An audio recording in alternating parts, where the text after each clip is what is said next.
buenas noches, bienvenidos a Signo Pesos, la economía al alcance de su pantalla. Estos son los temas claves de hoy. ¿Para qué sacamos los préstamos bancarios? Un estudio muy interesante de la compañía COA encontró los motivos principales por los que la gente está endeudándose. En segundos hablaremos del tema con Jonathan Michan, CEO de esta compañía. A aprovechar las oportunidades con Venezuela. En el vecino país, el consumo está creciendo rápidamente y las perspectivas son todavía mejores. Un informe de la compañía Nielsen muestra en qué sectores están esas oportunidades y que pueden beneficiar a las empresas colombianas. El auge de los carros eléctricos. Cada mes más colombianos se hacen a un vehículo eléctrico. Estos carros tienen múltiples ventajas que los hacen una opción muy atractiva, pero también hay retos y limitaciones. Les contaremos los detalles.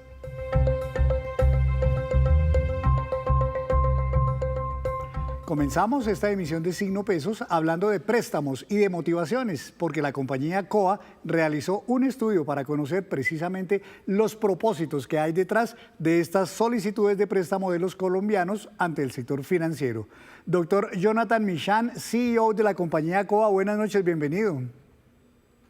Buenas noches, Henry, muchas gracias por el espacio, un gusto estar acá nuevamente.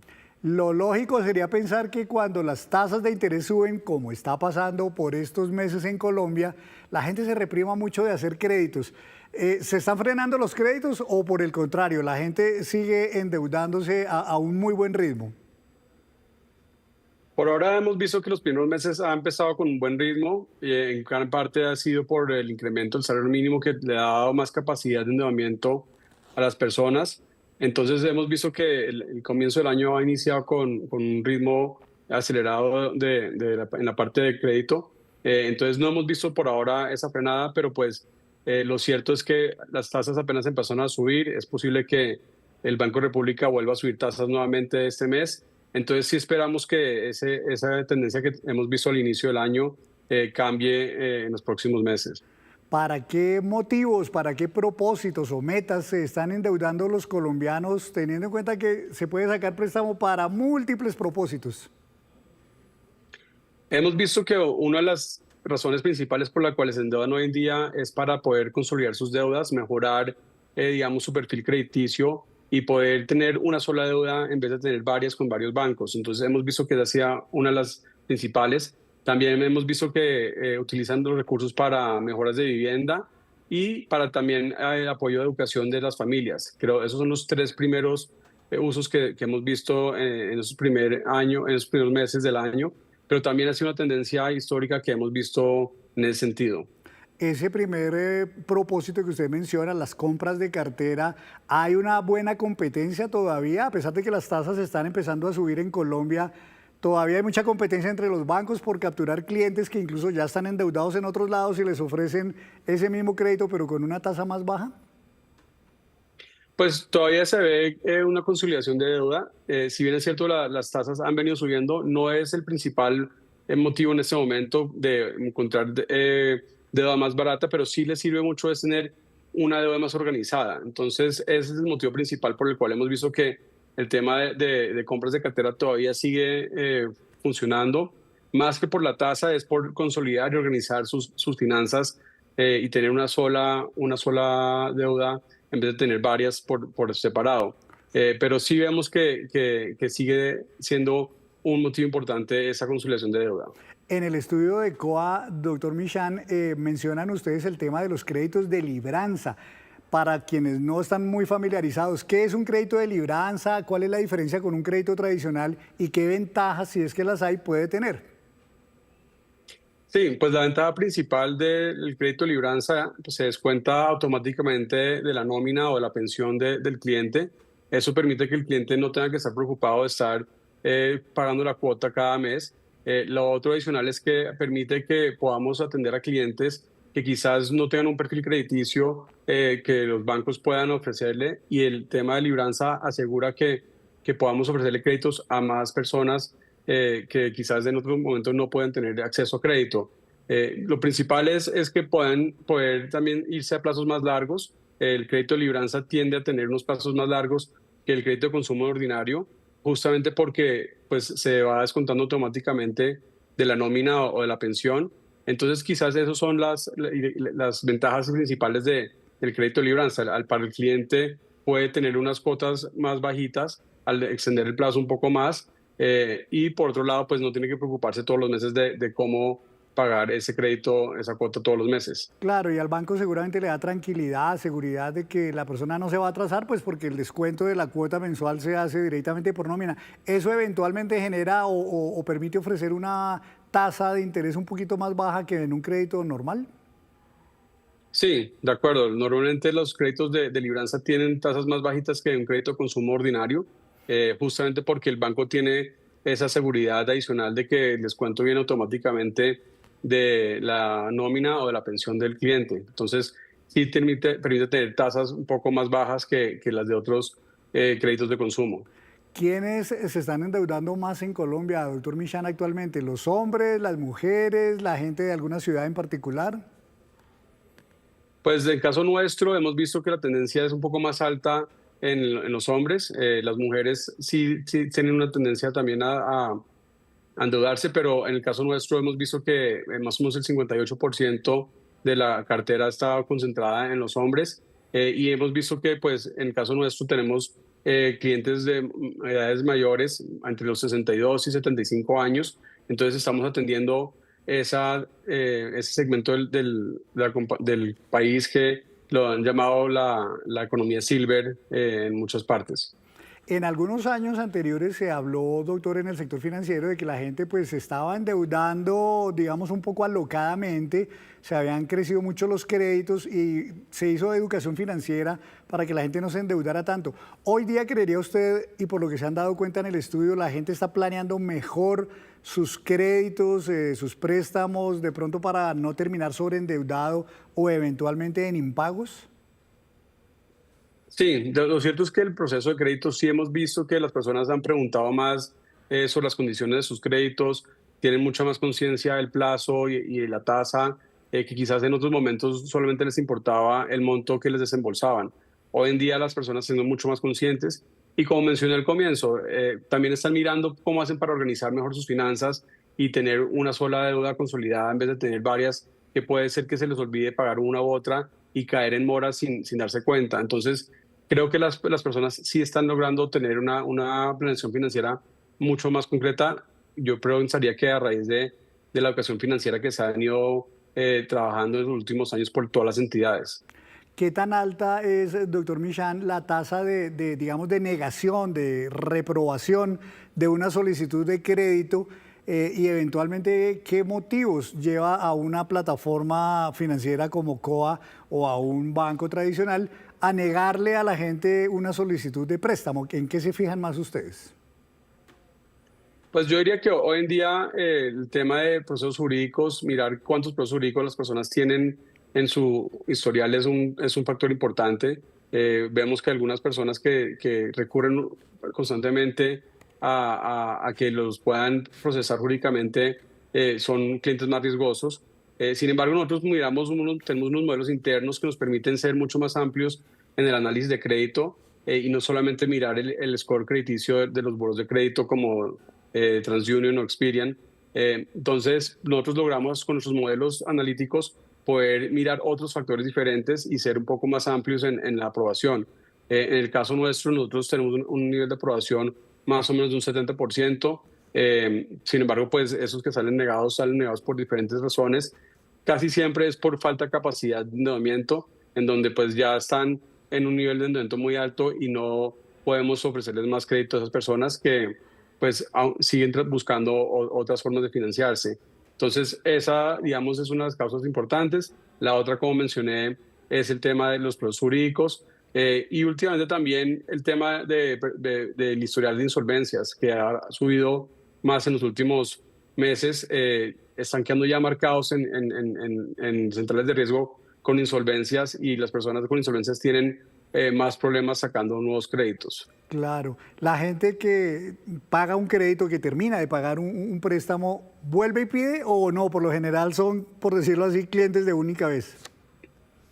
No, de hecho, en el caso nuestro tenemos un número importante. En los últimos meses hemos tenido más o menos el 40% de los clientes nuestros han sido clientes que ya son clientes nuestros que han buscado un préstamo adicional o refinanciar su crédito.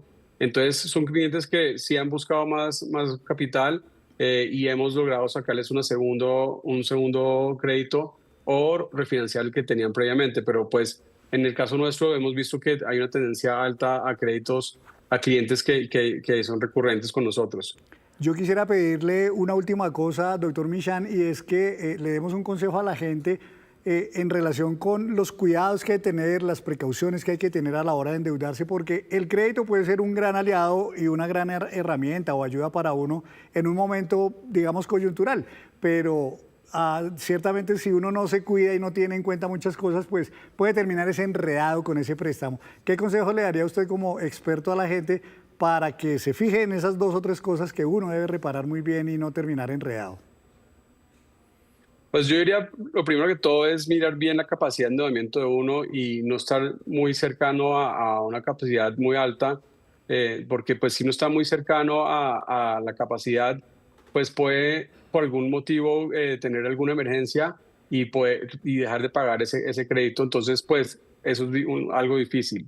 Lo otro importante es que mirar bien el plazo y la tasa que están mirando a veces por tener una tasa demasiado lejana por tener una cuota bajita, pues termina uno no pagando el crédito y amortizando el crédito rápidamente y termina pagando muchos intereses por alejarla demasiado el plazo y eso puede jugar en contra de la persona porque termina con un crédito, si bien es cierto, con una cuota más bajita, pagando bastante más intereses que lo que debería estar pagando si el plazo es un plazo más corto. Entonces creo que eso es algo importante donde mirar bien que la cuota que uno esté pagando no consuma demasiado del disponible que tienen para pagar cada mes y de hacer una planeación financiera con un presupuesto, digamos, de 1 o 2 años, donde puedan tomar bien en cuenta cuáles son esos gastos extraordinarios que pueden tener durante el año y no tener sorpresas donde los pueden poner en problemas. Doctor Michan, muchas gracias por compartirnos los datos de este informe de la compañía COA para los usuarios de Signo Pesos. Muchas gracias. No, Henry, muchas gracias, buenas noches y que tengan una buena noche a todos. A usted también, doctor, muchísimas gracias. Hacemos así una breve pausa, pero cuando regresemos espere datos interesantes sobre el costo de un pasaje a Miami.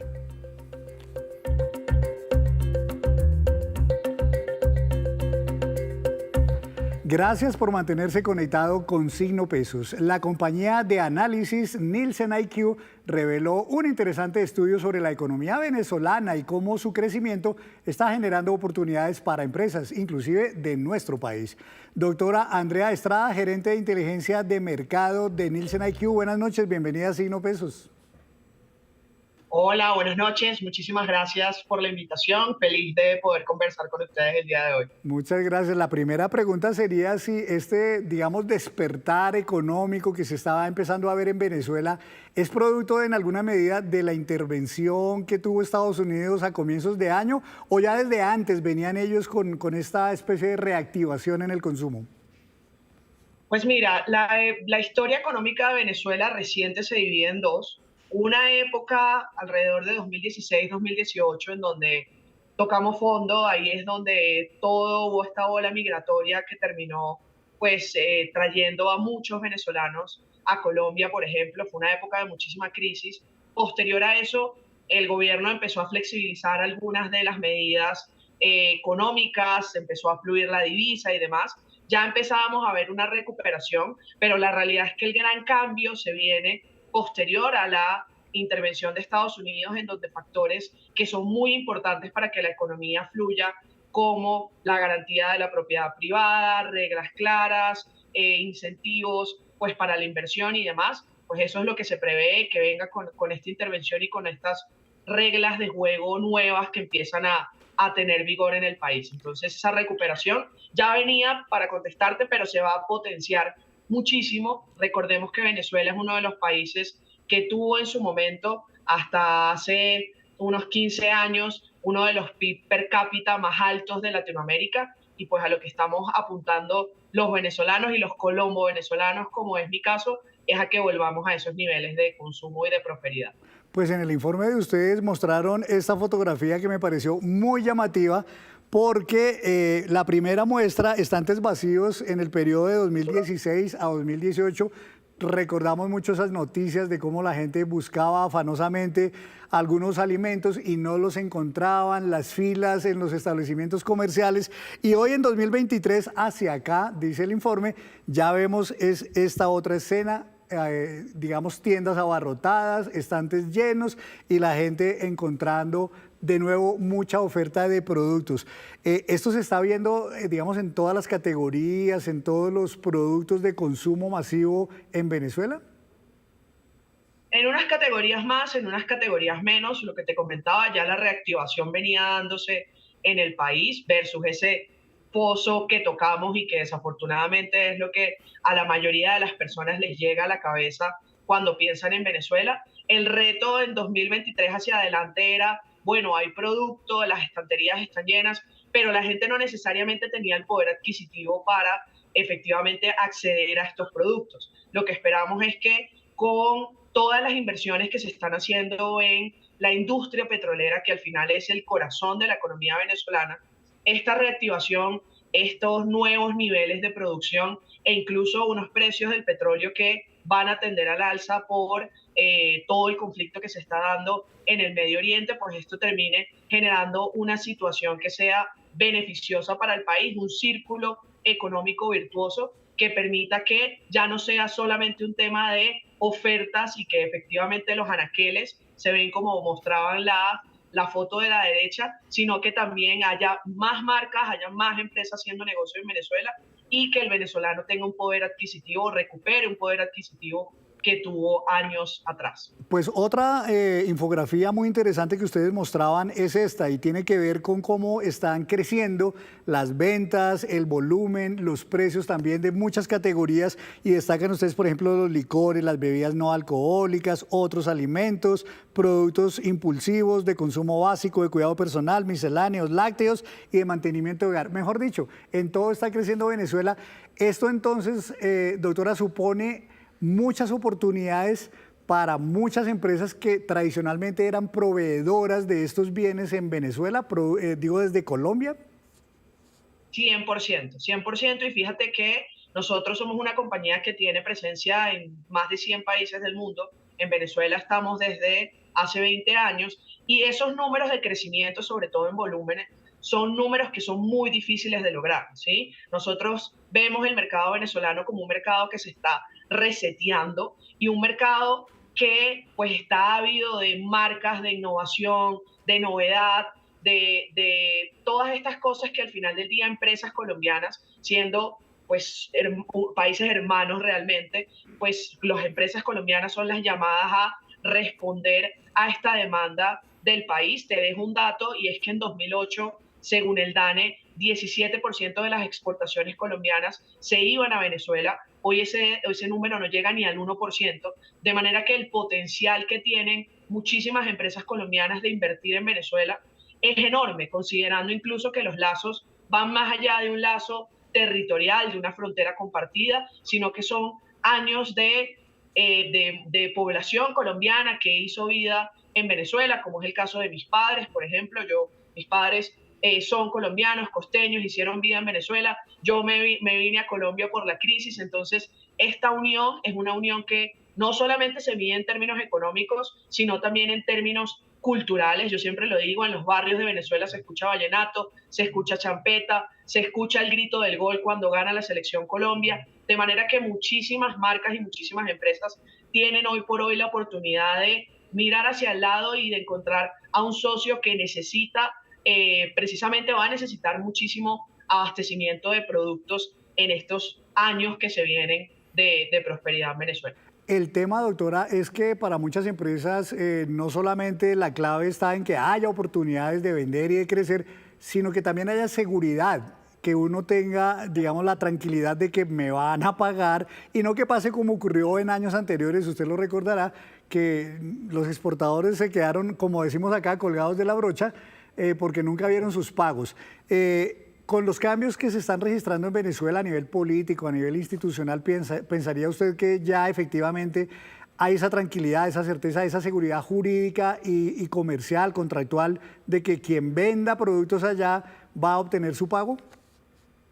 Sí, hoy por hoy estamos en una transición política y económica, diría yo también, en donde al final del día el respaldo lo termina dando el gobierno de los Estados Unidos, que independientemente que hablemos de un tema de un gobierno demócrata o un gobierno republicano en Estados Unidos, estamos hablando de una nación que al final respalda el dólar, que es la divisa insignia a nivel mundial y que pues tú también los conocerás ustedes en la prensa mejor que yo, pero que hoy por hoy son quienes en términos efectivos están tomando las decisiones en muchos rubros, no solamente en la economía, sino hasta en temas políticos, liberación de presos políticos y demás. Y creo que no hay mejor o difícilmente va a haber un mejor respaldo que el respaldo del gobierno de los Estados Unidos, que de nuevo pues termina siendo el respaldo de una moneda como el dólar, siempre y cuando se mantenga esto, que lo que vemos según lo que pasó después del 3 de enero,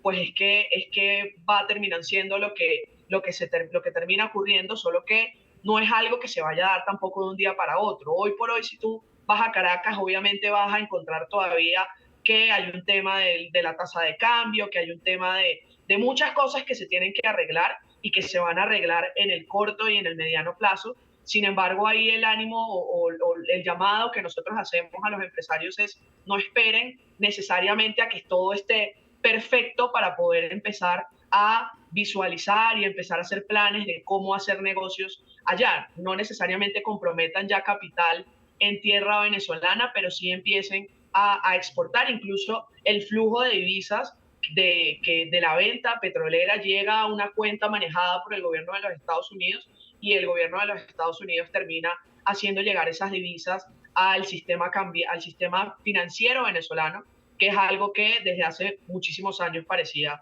completamente impensable. Entonces, si bien en 3 meses no se puede arreglar un país que tiene más de 20 años con complicaciones y con malas decisiones económicas, sí va a ser un ritmo de recuperación muchísimo más rápido que lo que sería un país que no tuviera pues la riqueza petrolera que tiene Venezuela. Una última cosa, doctora. Una empresa, piense usted en una microempresa, una mediana empresa en Colombia que dice yo quiero aprovechar esas oportunidades, ¿cómo podría empezar? Digamos, ¿tienen que contactarse directamente con las empresas compradoras en Venezuela o la Cámara de Comercio Binacional está haciendo contactos o están haciendo en este momento o están planeando ruedas de negocios, de intercambio, de conocimiento mutuo entre los empresarios de aquí y de allá? ¿O cómo se podría ir adelantando ese contacto para aprovechar la oportunidad? Las cámaras de comercio pues son fundamentales, al final terminan conectando negocios entre ambos países. Nosotros somos uno de esos facilitadores puntualmente en lo que tiene que ver con el consumo masivo y en ese sentido el llamado es a que sean muy recursivos, obviamente siempre tratando como les digo, tener paciencia en cuanto a que el corto plazo todavía estamos calibrando, todavía hay muchas cosas que se están calibrando en el país, en el mercado, en términos de la seguridad jurídica y demás, pero establecer contactos con empresas como nosotros que tienen la visión de ambos países, bien sea empresas como esta, cámaras de comercio, etcétera, pues sería como lo principal. También hay muchas empresas que hoy por hoy hacen vida, venezolanas, que hacen vida en Colombia y que también son definitivamente algunos de esos socios estratégicos a los cuales algunas empresas podrían recurrir. Pues interesante el tema, doctora Andrea, muy real. Venezuela se está despertando económicamente al mundo, así que puede ser una gran oportunidad y ahí sí, como decían las abuelas, el que primero se arrodilla, primero se confiesa, así que probablemente quien empiece a aprovechar pronto esas oportunidades le va a ir mejor y va a obtener mejor rentabilidad. Doctora Andrea, muchas gracias por estar aquí en Signo Pesos. Muchas gracias a ustedes, siempre a la orden por acá para lo que necesiten. Claro que sí, muchísimas gracias. Y cambiamos de tema porque la venta de carros eléctricos en Colombia aumentó más del 100% en todo 2025. Un buen comportamiento que se debe a la amplia oferta de las marcas y a las ventajas que ofrece este tipo de vehículos, como estar exento de pico y placa. Además, los precios arrancan desde 48 millones de pesos. Hablamos con conductores, con empresas de carros y con expertos en movilidad sobre las ventajas y los retos claramente que hay en este tipo de carros. Con el acelerador a fondo está la venta de carros eléctricos en Colombia. Y esto tiene varias explicaciones. Cada día son más las familias que optan por moverse en estos vehículos buscando ahorrar. Por ejemplo, Fernando trabaja todos los días con su camioneta eléctrica y nos contó cuánto se está economizando. El beneficio es bastante porque el consumo de la gasolina anteriormente era 100.000 pesos en un medio turno o turno completo, se iba hasta más. ¿Y ahora cuánto debe destinar para la carga? La carga son 60.000 pesos, lo que vale la carga. ¿Y eso le dura cuánto? Prácticamente 2 días, un día y medio. Esa misma razón motivó a la familia Rodríguez, que está estrenando carro eléctrico. La economía para la carga sale muy económico. 56.000 pesos, fueron 50 minutos y son 300 kilómetros de autonomía, pero pues el vehículo trae un tema de regeneración por frenado que le da un 10% más, entonces en promedio son como 350 kilómetros que tiene el vehículo para la carga. Según cifras del RUN, en 2023 se matricularon en el país 6.297 carros eléctricos, en 2024 11.322 y en 2025 21.301. Y en lo que va de este año se han matriculado 4.266 carros eléctricos, un crecimiento del 10%. Las ciudades donde más se están vendiendo son Bogotá, Medellín, Cali. Esas son las tres, y Barranquilla, por supuesto, ¿no? En los últimos años viene en crecimiento, cada vez hay un mayor apetito por ellos, cada vez las escalas de producción abaratan los costos en el mundo y las marcas empiezan pues a vender más. Los compradores encuentran otros grandes beneficios en este tipo de vehículos, como descuentos en el pago del impuesto vehicular durante los primeros 5 años, descuento en el SOAT y que no aplica para ellos el pico y placa. Pienso que la movilidad en Colombia va hacia allá por temas ambientales, por costos y pues por disponibilidad de movilidad del vehículo todos los días. Entre las marcas más vendidas en Colombia están BYD, Kia, Chery, Volvo y recientemente incursionó Tesla con sus primeras tiendas de exhibición. En el mercado colombiano, algunos modelos eléctricos se consiguen desde los 48.900.000 pesos, pero otros valen hasta más de 300 millones de pesos. Si hablamos hace 3 años, 4 años, 5 años, no había banco que se atreviera a financiar un vehículo eléctrico porque tal vez había un desconocimiento o había un mito. Ahora tenemos financieras que le apuestan a la movilidad verde, al financiamiento verde, y eso subido a todo el tema tributario, pues ahorita ya hay más bancos que saben que es un vehículo eléctrico, que lo aseguran y que lo financian y nos acompañan a todas las marcas eléctricas. Beneficios tributarios, menos gastos de mantenimiento y menos gastos de movilidad, hasta un 70% menos. A la hora de comprar un eléctrico, revise la autonomía y el tipo de cargador, porque esto puede ser un dolor de cabeza.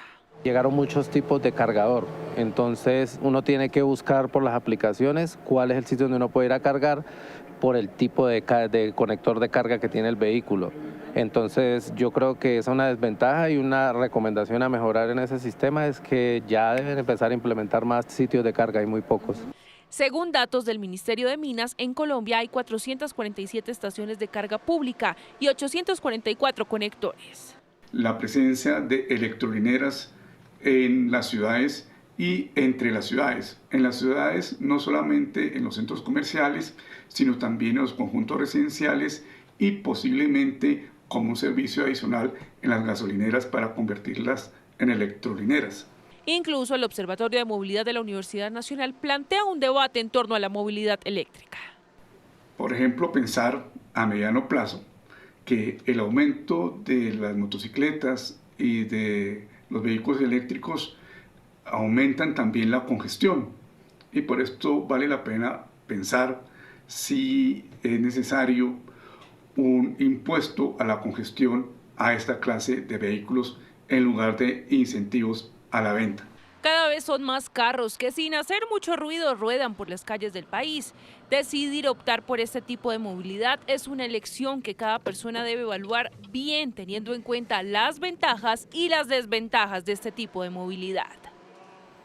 Y antes de despedirnos, los dejo con este dato. Nos llega este interesante comparativo de cuántos días de salario se requieren para que usted pueda comprar un pasaje a Miami, según el país donde esté en América Latina. Si usted está, por ejemplo, en Costa Rica, requeriría 9 días de salario. Si está en Panamá, 11. Si está en Honduras, 15. En Colombia, 16 días de salario. En Ecuador, 17. Y en Chile, 18. Y así terminamos por hoy. Los esperamos mañana con una nueva emisión y toda la información económica que usted necesita saber. Esto es Signo Pesos, la economía al alcance de su pantalla. Feliz noche para todos.